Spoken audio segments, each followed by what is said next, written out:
ভারতের সাথে চোখে চোখ রেখে আমাদের কথা হবে, সম্পর্ক হবে ন্যায্যতার ভিত্তিতে। ভারতের সাথে আমাদের যে সম্পর্কটি, এই সম্পর্কটির অবনতি সেটি কোনো ধর্মীয় কারণে নয়।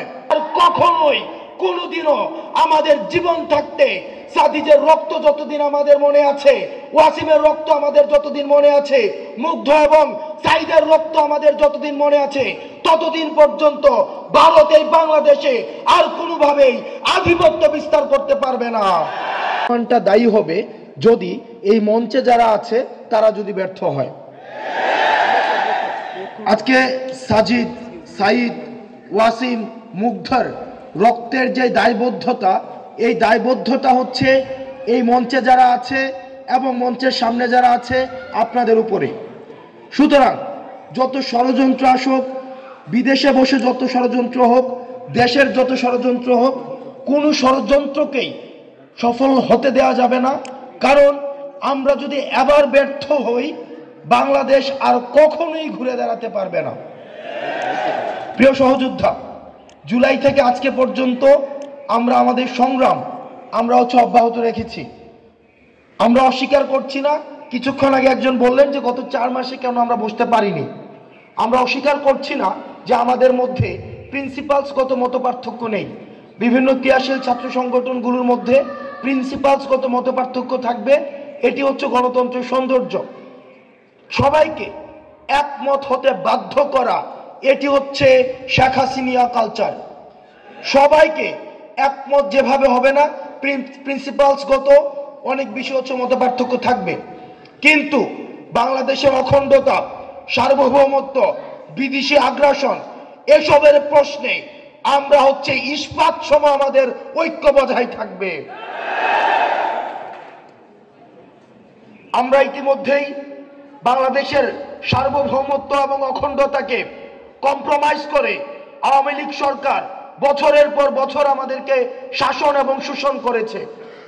তারা দিল্লিকে কিবলা বানিয়ে ঢাকাকে শাসন করেছে।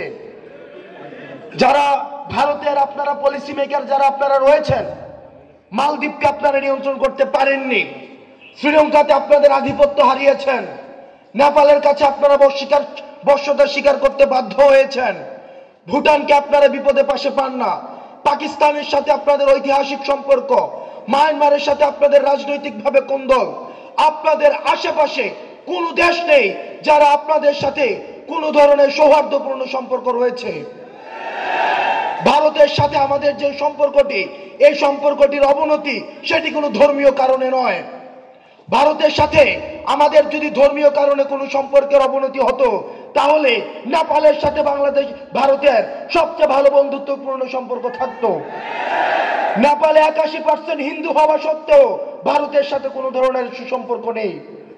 সুতরাং বাংলাদেশের প্রতি ভারত বছরের পর বছর, যুগের পর যুগ যে ধরনের নির্যাতন এবং শোষণ চালিয়ে এসছে, এই শোষণের বিরুদ্ধে আওয়ামী লীগ সবসময় কম্প্রোমাইজের মধ্য দিয়ে ক্ষমতায় থেকেছে।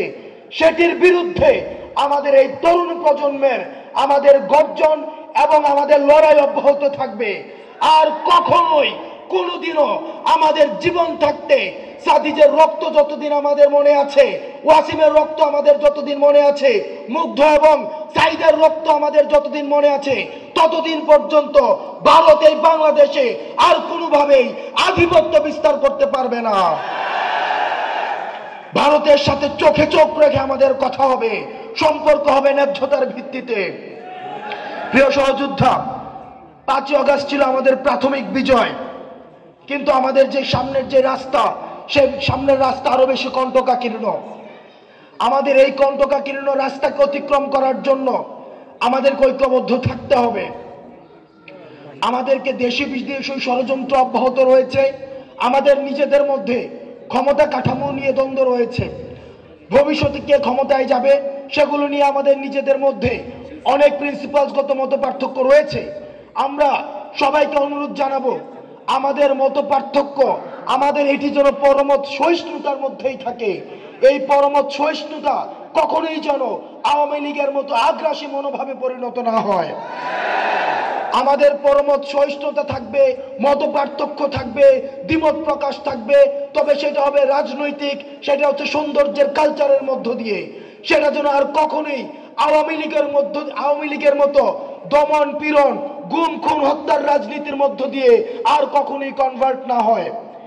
এবং সেটির যেই দায়ভার, এই দায়ভার এই মঞ্চে যারা রয়েছে তাদের এবং আমাদের সামনে যারা রয়েছে আপনাদের। আমাদের ঐক্যর ডাক, আমাদের যে আহ্বান, আমাদের যে লড়াই, আমাদের যে সংগ্রাম, এই সংগ্রাম অব্যাহত থাকবে। আপনারা ভালো থাকবেন, সুস্থ থাকবেন। আমাদের যে 24 পরবর্তী আমাদের যে স্বপ্নের বাংলাদেশ আমরা দেখছি, এই বিনির্মাণে আমরা সবাই একসাথে এই বাংলাদেশ গড়ব। আসসালামু আলাইকুম রহমতুল্লাহ।